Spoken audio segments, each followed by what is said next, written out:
Hey Divine Ones, it's Latoya O'Keel. So this video is gonna be a little bit different than the videos that I normally do. This is gonna be like a special edition or, you know, just a different video than what I normally do. Okay.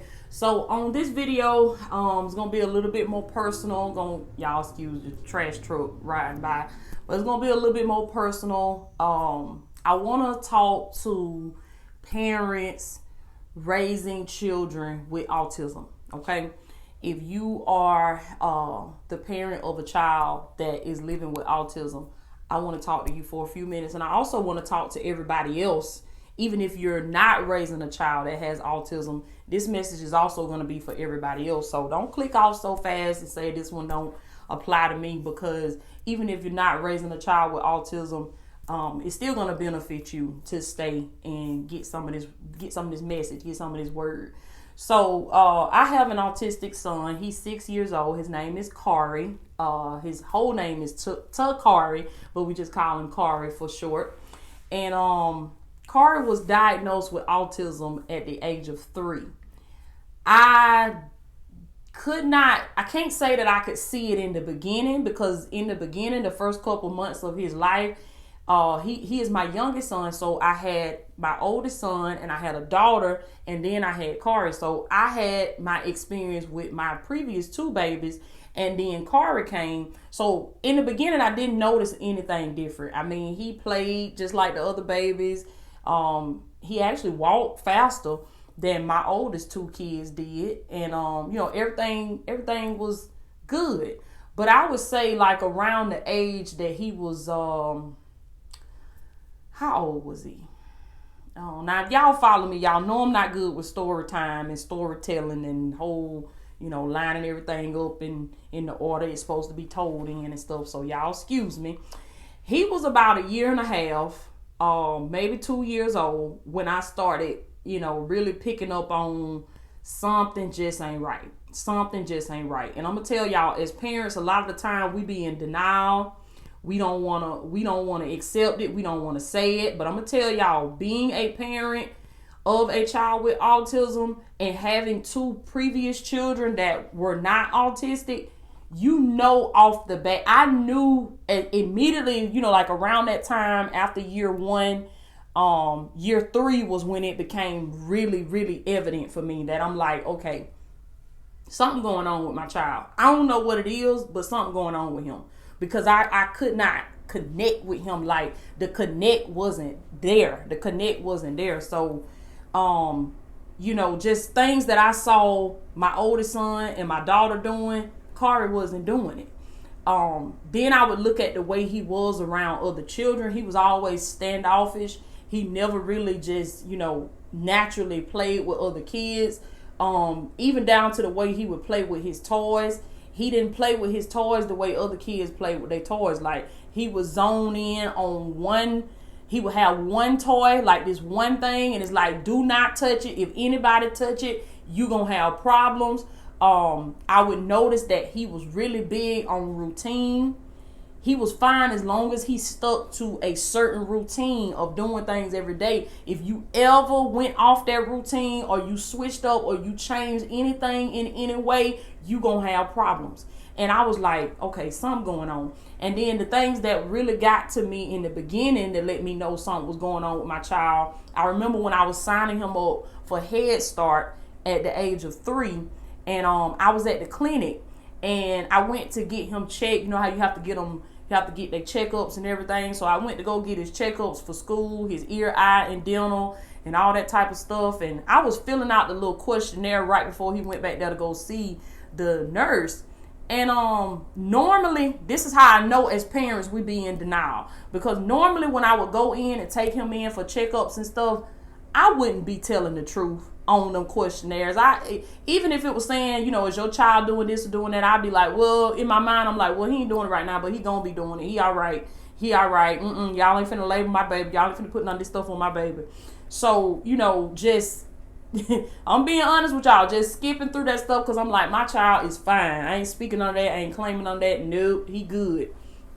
But that particular day,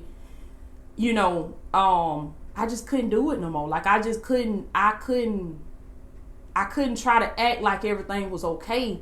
And I knew in my heart. And as a mother, as a parent, you know, I don't care what nobody say, you know your child, you know if something just ain't right. And we got to come out of that, y'all. I ain't telling nobody to go and diagnose your child. Don't do that. But I'm just saying, if you feel like something is off, you feel like something ain't quite right, then you owe it to your child. You owe it to yourself to go and check into that. You need to go check into that. So that particular day, I was like, you know what? I'm finna be 100% truthful. I'm not finna withhold nothing. I'm finna tell it like it is. And I told it like it is on that questionnaire. And when I got back there with the nurse, she told me, you know, after looking over everything and after looking at him and examining him, she was like, you know, I don't even want to do this as a regular ear, eye, and dealing with you. Like, I don't even want to do this as a regular thing. She was like, after reading your questionnaire, after looking over him and everything and, you know, doing my examination, she was like, I'm going to refer you back over to a pediatrician. I want you to go talk to the pediatrician. She was like, I want you to go as soon as possible. She's like, I'm going to write this up for you to go as soon as possible and speak to a pediatrician. And she was like, call me and let me know what the pediatrician says to you. Like, she was like very serious about that after reading over everything. She didn't tell me at that time what she thought it was or what she thought it could be. But I'll never forget that. I was like, why is this lady so serious about, you know, reaching back out to her after we leave the pediatrician? I'm like, why she want to stay connected like that? Like, what's going on? So I took him to the pediatrician. I was truthful with him. I wasn't trying to tell no white lies or, you know, like cover stuff up about my baby. I was truthful. I was 100% honest. And that's when he dropped the bomb on me and told me that he think it could possibly be autism. I don't think I ever got around to calling the lady back. I don't think I ever got around to calling her back. But that was a shocker for me. That was a bit of a shocker for me because, you know, when you first hear that, not saying that he was being diagnosed at that time, but when it first is presented to you, you just like, no, that ain't what it is. And it may not be autism, it may be something else, whatever it is. But this specific video, you know, I'm talking about autism. So in the beginning, I was pushing it off, and I was like, no, not my child. Nope, not him. But after a while, I sat on that thing because the pediatrician, he referred him to go to another specialist to go and get the testing and everything. And I sat on that for a few weeks because I was like, you know. And then the more I would watch him, the more I would look at him, I started, you know, I went and did this on my own. I didn't talk to nobody in my family. I didn't, you know, talk to the other parent. I ain't talked to nobody else because I already knew that people were going to be, you know, ignorant to what was going on. And I was looking at my son and I'm like, I owe it to my son.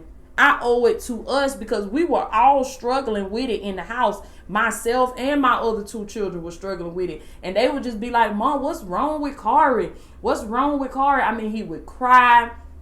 And he would cry and he would be crying. I didn't understand at the time. He would be crying because he couldn't communicate and he was frustrated because he couldn't communicate. And he would, you know, like bam his head against the wall. He had no concept of pain or, you know, like what pain was. And it would be things he would do to himself or I would have to try to keep him from hurting himself. And I'd be like, Lord, why is he doing this? Or, you know, it's like he didn't even feel no pains. Like he didn't connect with me. Like he would always have this distant look in his eyes. Like just this distant look. Like he was just in another world. And I used to sit and cry, y'all. And I used to be like, Lord, I just want to be able to connect with my child. I just want to be able to connect with my baby. So I finally, you know, set up everything to go to the specialist. I mean to say, we went to the specialist.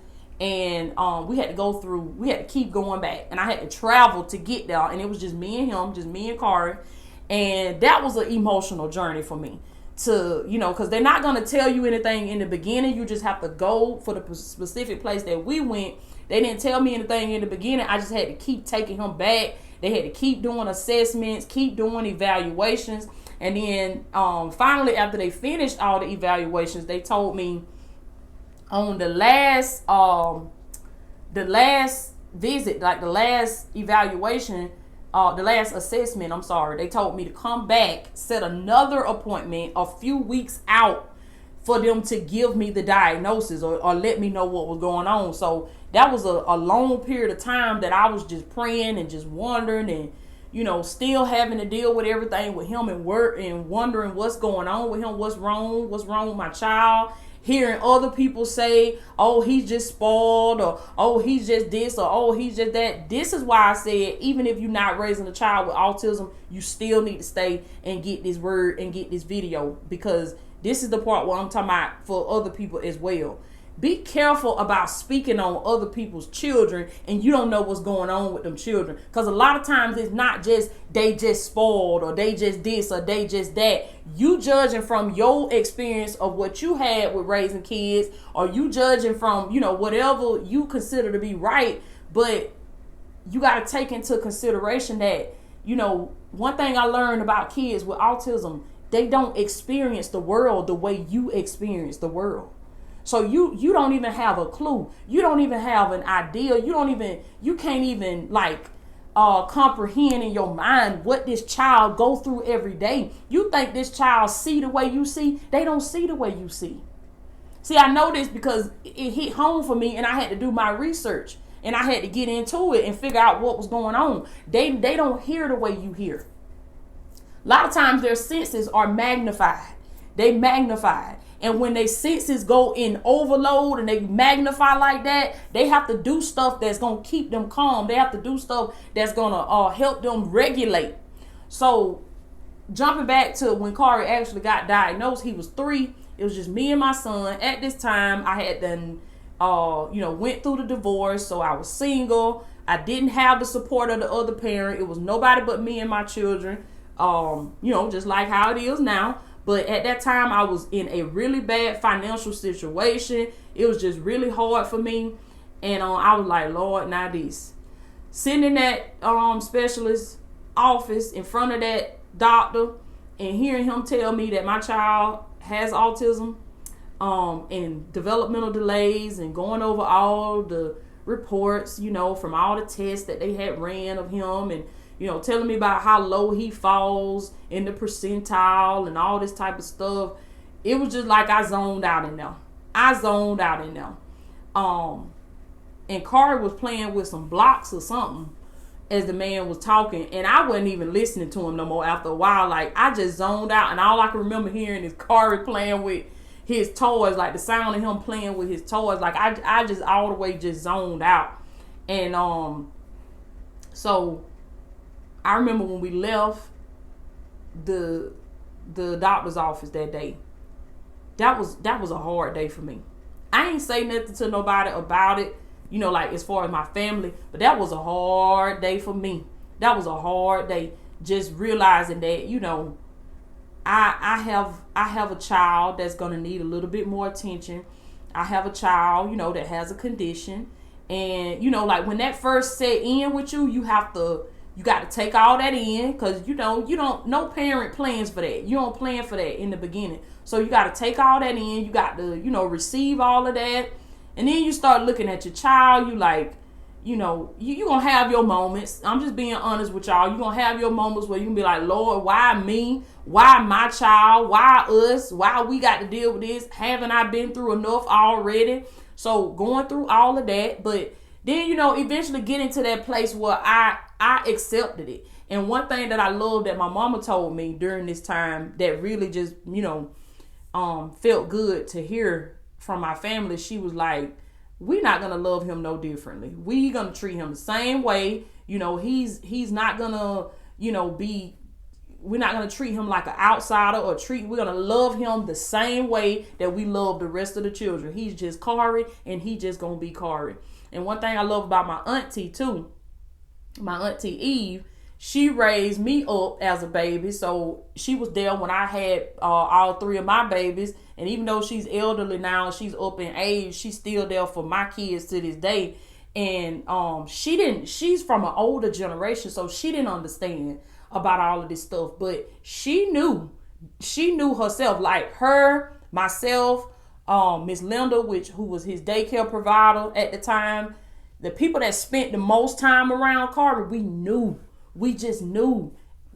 We can't put a finger on it, but we know it's something going on with this child. And I'm going to tell you, the people that spend the most time around your child, just like you or his daycare provider or his teacher or her teacher or whoever it is, you know. You know. If you done been around other children, you're going to know. You're going to know. It's just going to be. For Kari, it was the hand movements. You know, he would walk on his tippy toes a lot. He walk on his tippy toes and he would skip back and forth. He still do this now at the age of 6. He would skip back and forth. For autistic kids, repetition is really big for them. That's a way to help them kind of, like regulate themselves and keep themselves calm. So they may pace back and forth. They may skip back and forth. They may rock back and forth, those type of things. And so I would just be seeing Kari do that. And I'm like, why does he do that? Why does he do that? But yeah, it was hard. It was hard. It was hard for me. It's still hard to this day. It's not easy, but you know, with him being at the age of 6, I've educated myself on a lot, and I've gotten therapy for him. I will say to any parents that are raising children with autism, get therapy. Put them in some type of therapy program. Occupational therapy has been really good for Kari. Speech therapy has been really good for him, because I prayed for him to be able to do things that other kids do. But, you know, faith without works is dead. So when the Lord made the opportunity for me to take him to a therapist and get that therapy, I started taking him to therapy. I ain't sit there and say, no, the Lord gonna heal him. The Lord gonna... No, I got up and I took him to therapy. And at the time, the therapist that was taking him, it was a distance away from our house. So I used to have to get up and drive every day and take him to therapy. But I know what I had prayed for, and I know I had to work for that. So if y'all are, first of all, if you have a child that you thinking something like that is going on with them, don't jump so fast. Don't jump to conclusions and say it's this or that. Don't make any diagnosis or any assumptions from this video. But if you feeling like something could be up with your child, you owe it to your child, you owe it to yourself to go and get that checked out, to go and look into that. And if you have gotten a diagnosis and you do know that your child is autistic, you owe it to your child to get therapy. You owe it to yourself to get therapy, to educate yourself, to talk about it. Get with a coach. I certified a coach not too long ago who is a coach for parents raising kids with autism. It's a lot of coaches out here, and she's on YouTube. Her YouTube name is Lisa Wolf. It's a lot of coaches out here that are coaching parents that are raising kids with autism, because I'm telling y'all, you need a release. You got to have a release, baby, because, and I'm going to tell y'all this. When you see a child that is going off or, you know, yelling or screaming or fussing or whatever they doing, don't sit there and stare at that child. Don't sit there and stare at that parent, because let me tell y'all, raising Kari, that's one of the things that would drive me up the wall, especially being in church. People are really bad about this in church, and people are so quick to pass judgment. This is why I didn't go around my family members a lot, because they didn't understand him. They didn't understand his condition. A lot of my older family members, you know, like older uncles and grandparents and, you know, people like that.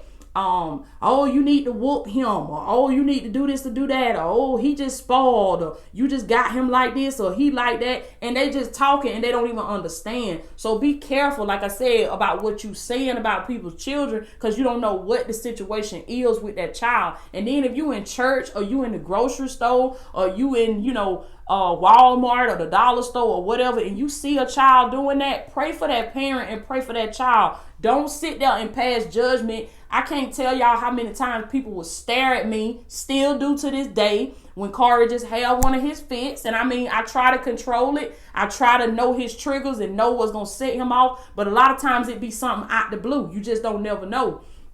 And we could be somewhere and he just having a full out meltdown. And I'm going to tell y'all about their tantrums. Their tantrums are not normal tantrums. It's not, oh, he just having a tantrum. Oh, she just having a tantrum. You just need to whoop them. Oh, you just need to get control of your child. A lot of times it's not that these people don't have control of their child. But like I said, this child is experiencing the world differently than you. And how dare you or anybody else try to tell the child how they should react to what's going on in their mind. You don't know what's going on in their mind.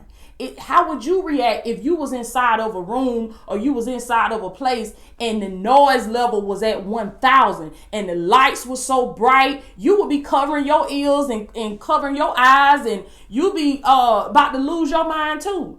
So you have to get inside their head. If you can't, then you need to get the information, get the knowledge before you judge a child, before you judge a parent. Because so many times people will look at me like, oh, she ain't got control of her child. You know, she can't control her child. Oh, her child run her. Or, oh, he just spoiled. Oh, he just showing out. No, he's autistic. So you know the facts. Know the facts before we have to know the facts before we start passing judgment on a child. And I'm going to tell y'all, raising a son with autism, I done got to the point now, I know it so well. Some of it might get by me, but for the most part, I can call it. I know it so well to where I can look at a child, I can look at a picture of a child, and I can spot that child out on a picture, and I can tell you which one has autism. And it doesn't even have to be like way across the spectrum. I'm talking about minor. It don't even have to be way across the spectrum. It could just be minor. Because it's a lot of kids that are functional, and you would never know. You would never know. Now with Kari, for a lot of people, they tell me I would never know. If you wouldn't have said something, they'd be like, I would have never known. But that's because a lot of that is because of prayer, and that's because of me putting him in therapy and me getting him diagnosed and checked out at an early age, which is why I say don't keep sitting there. If you know something is not right, you know something is going on, and you can't call it for what it is, you need to go to a professional, because that's time that child could be in therapy. That's time that child could be improving, because the longer you wait and you try to go and get help later, a lot of times that what done happened be irreversible, and that's just who that child is going to be. But the early intervention is the best. The earlier you can get help, the better. And that's when you'll get, I didn't even know. I would have never known. So don't be so quick to pass judgment, y'all. Especially in the churches. You in church, pay attention to the preacher. Pay attention. I'm telling y'all, man, pay attention to the preacher. Stop looking at that baby. Stop looking at that child, that's cutting up the door. I can't tell y'all how many services I done had to step out on, how many services I done had to miss, because it was just difficult for him. It was difficult for him to sit in there, and y'all know how we is in some of these churches. We got the keyboard going, we got the drums going, we got the mics going, we got the lights flashing, it's so much going on in there. And see, you got to look at that through the eyes of an autistic child. That's too much. A lot of times for them, that's too much. And what you gonna get when it be too much? You finna get a meltdown. You finna get a full out tantrum times 1,000. A lot of times they cannot sit still. They may start banging their head against something like Kari would do. He used to throw himself on the floor. They will do whatever they need to do to regulate and to calm themselves down. So, what I want to do with this video is bring awareness. I want to bring awareness. That's the point of this video. Bring awareness to parents that may be wondering, is it or could it possibly be? And I also want to bring awareness to people who are not raising kids with autism, but you're looking from the outside. Don't judge. Because if you ain't walking in these shoes, baby, you don't know what we go through. Do you understand me? You do not know what we go through. Because I didn't know what parents went through until I had my son and I got to raise it in his right. Like they said, if it ain't, raining in your front door, the rain ain't hit your door, something like that. I forgot what they said, but y'all know where I'm going with that. If it's not happening to you, you ain't gonna understand. You ain't gonna understand. So the best thing we can do, which is what I do when somebody's going through something I don't understand, I want to be there for them. I try to get the knowledge. I get the knowledge on what they're going through. And I don't try to act like I know what they're going through, but I just pray for them. And I just try to understand as much as I can about the situation so that I can get a better insight of what's going on, which you will never fully know until you walk those shoes. So, like I said, I just wanted to bring awareness. And, yeah, I cried many days, baby. Many days, many nights I cried because it was, it was just hard. It was just hard and feeling like an outsider. If y'all see a child like that, or you see somebody that has an autistic child, don't make them feel like an outsider. Don't look at them like you can't come because you can't control your child, or you can't do this or do that because there are not enough things in the world that accommodate that. I'll just say that.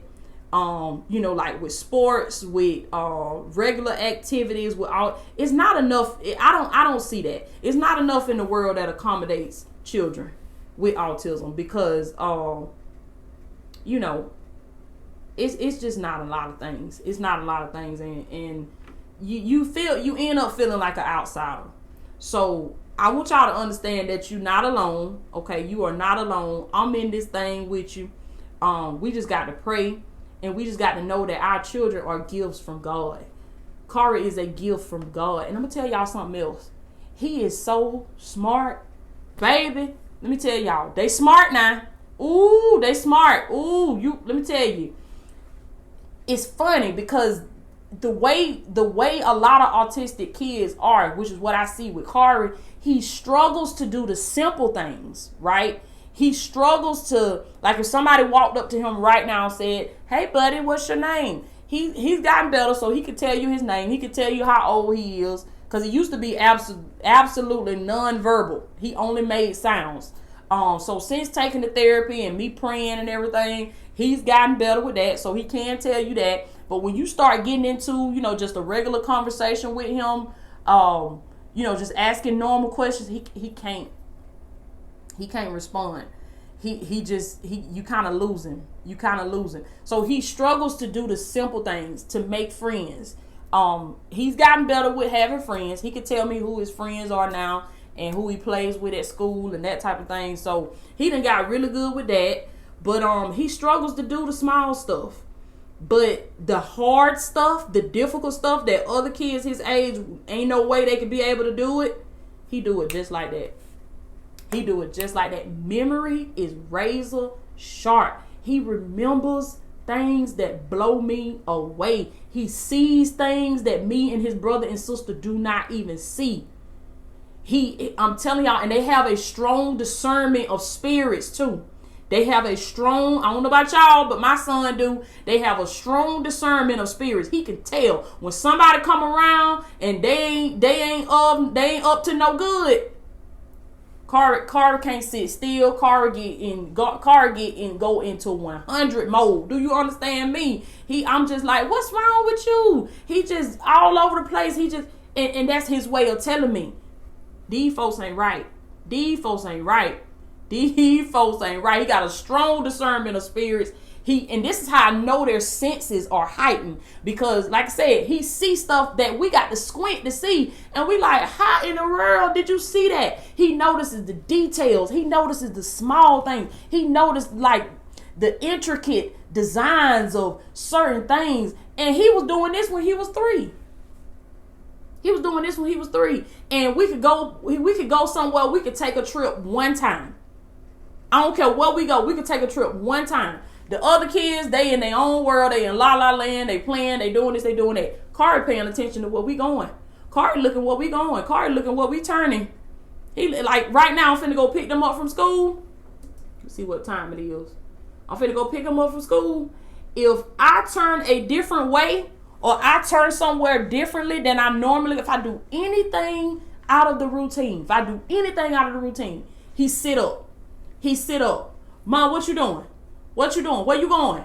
And he will start crying. He will cut up in that back seat. He will cut up.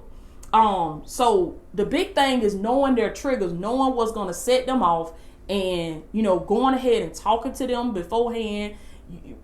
A lot of times with an autistic child, don't you try to just up and change their routine, baby. If they know they having this for lunch and you done change their routine, baby, you're going to have a mess on your hand. If somebody different drive my vehicle, if I sit on the passenger side and somebody driving in the driver's side, car going to have a fit. Because that's out of his routine. It's like, whoa, wait a minute. What's going on? And he was like that when he was 2 and 3 years old. So razor sharp memory. He remembers everything. If we take a trip one time, he can remember how to get back to that place. He knows the turns. He knows when I make the wrong turn, the right turn. And the other kids don't even be knowing. My other son 10 and he don't even be knowing what's going on. But Carr is paying attention. He's paying attention. He told me the other day, he said, I was laying in bed. He said, Mama, you need to get up. He said, you got to get up and go to the car and do your video. And he said, turn on the air so you don't get hot. So he remember everything, y'all. He remembers everything. He do not forget. He's paying attention. They pay attention even when you don't think they paying attention. Oh my goodness. And so I just wanted to do this video. Like I said, it's different than the normal videos that I do. But I want to, you know, in this season, I'm going to give y'all a little versatility. I'm going to mix it up a little bit. Y'all going to get some comedy stuff from me. Make sure y'all follow me on TikTok, because y'all going to get some comedy stuff from me. I'm still going to be bringing that word. I'm still going to be preaching. But y'all going to get all kind of stuff from me, okay? Because it's all kingdom work. It's all kingdom work. You know, there's different levels to me. There's different dimensions to me. And I have a lot that I have going on. I have a lot that, you know, I'm juggling every day. So I'm going to start giving y'all more insight into that, into what I have going on. So, you know, that's a little bit about autism awareness. Like I said, I want to do this video to bring awareness to autism. It's definitely changed my life. Having a son with autism, but you know what? It changed it for the better. It changed it for the better because I love my baby so much. I love all 3 of my children so much, and I think about Kari, and I think about how I didn't plan to have another child, because at the time my 2 oldest were babies. You know, they were 2 and 4, I think. So. No, 2 and 3. They were 2 and 3. So, you know, I didn't plan on getting pregnant, having another baby. But Corey came, and I said, you know what? The Lord sent him into my life for purpose. He's here for purpose. He is here for purpose. And he's the child that don't never want to leave. He never want to leave. He always, and I'm like, Lord, did I get him a little too attached to me? Ugh. He don't never want to leave his mama, baby. Me and him, that song Stuck Like Glue, that's our song, baby, because, it's like, whoa, stuck like glue. You and me, baby, we're stuck like glue. That's me and Corey. Because we stuck like glue, baby. He don't, when them other 2 be gone to Georgia with their grandmama, Corey like, oh no, baby, I'm staying with my mama. Corey get in the truck, get on the 3rd seat, and put on his seatbelt like, let's go. I'm like, Carter, where we going? He's like, we going home. Carter ain't finna go stay with nobody, because why? He know mama gonna stick to his routine. See, he know when he go somewhere else, Carter like, I don't know how y'all run y'all house over there, baby. Y'all off the routine. Mama gonna stick to the routine, so I'm gonna stay with mama. Okay, y'all, I love y'all so much, but I just wanted to talk about this and bring awareness to the situation. Do not judge. Don't pass judgments on people. Get the story, get the whole story before you label the child as spoiled, or you label the child as this or that. Also, too, another thing I forgot to mention, he's very picky about what he eats. Very, very picky about what he eat. He don't, if it ain't what he want to eat, he'll starve. It's just that simple. It's just that simple. You think, well, when he get hungry, he gonna eat? No. If it's not what he want to eat, he's not gonna eat at all. So very, very picky about what he eats. And introducing new foods to him. I'm having to get him into like a food clinic, like that type of therapy, to start introducing him to new foods and that type of thing, because I need a little help with that, because he just will not eat stuff unless it's what he's accustomed to eating. And then when I try to introduce him to new food, he'll sniff it. If it don't smell like what he think it's supposed to smell like, he like, get that stuff away from me. He run away from it like it's a monster. So that was a big sign too. He was very, very picky about what he was eating. And I would just say, follow your spirit. Do what's right. To any parents that are on the fence about this, do what's right. Don't listen to other people. People got opinions. People are so willing to give you their opinions, but you need to pray about it, and then you need to go and validate. Like, go and check out. Go and see for yourself. Go and see what's going on with your child. You owe that to your child, okay? And to anybody that's not raising kids with autism, do not judge these people. Do not pass them judgments. When you look at a child, don't always think that, they just this or they just that, because I understand that now. I understand that. So I love y'all so much. I am Latoya Okia, and I will check in with y'all later. Oh, make sure y'all follow me on Instagram. If you're not following me, make sure you go look me up. I am Latoya Okia. That's my Instagram name. And make sure you are following me on Instagram. Also, make sure y'all are listening to my podcast, Divine Destiny with Latoya. It's on all major podcast platforms. And you can become a Divine monthly supporter of my podcast for a small monthly fee. That link is in the description, okay? So I love y'all so much, and I'll check in with y'all later.